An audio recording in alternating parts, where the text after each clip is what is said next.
यीशु मसीह द्वारा कहे गए सबसे शक्तिशाली शब्द कौन से थे, यह समझना और यहां तक कि यह समझाना भी बहुत कठिन है कि ईश्वर ने स्वयं को दीन किया।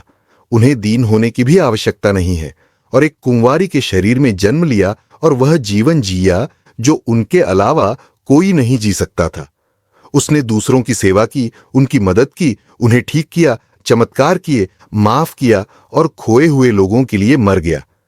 यह वास्तव में मुझे बहुत प्रभावित कर रहा है कि मसीह द्वारा बोले गए अब तक के सबसे शक्तिशाली शब्द थे, यह समाप्त हो गया। कुछ भी उन शब्दों की शक्ति और अर्थ के करीब भी नहीं पहुंच सकता है। वे खोए हुए लोगों के लिए अजीब और अर्थहीन भी लगते हैं, लेकिन जो लोग खो गए थे और उन शब्दों को सुना और समझा, उन्हें एहसास हुआ कि वे इतिहास के सबसे महत्वपूर्ण शब्द हैं, हर चीज की। जॉन 19:22 से 30 तक। इसके बाद यीशु ने यह जानकर कि अब सब कुछ समाप्त हो गया है, कहा, पवित्र शास्त्र को पूरा करने के लिए, मैं प्यासा हूं। वहां खट्टे दाखमधु से भरा हुआ एक घड़ा रखा हुआ था और उन्होंने जूफे की डाली पर खट्टे दाखमधु से भरा हुआ स्पंज रखा और उसके मुंह से लगाया। जब यीशु ने खट्टा दाखमधु लिया तो कहा, बन गया, और सिर झुकाकर प्राण त्याग दिए। यह समाप्त हो गया है।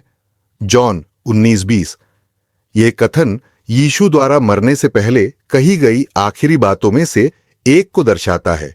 यह दर्शाता है कि वह जो करने के लिए इस धरती पर आया था, हमारे पापों के लिए मरने के लिए, उसने उसे पूरा किया।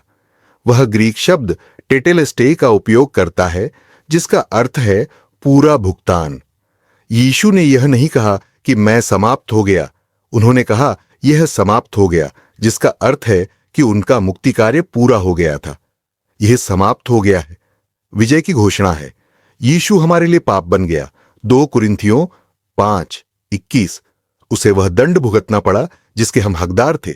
यहां तक कि अपनी मृत्यु के क्षण तक यीशु ही वह व्यक्ति बना रहा जिसने हमारे लिए अपना जीवन दे दिया।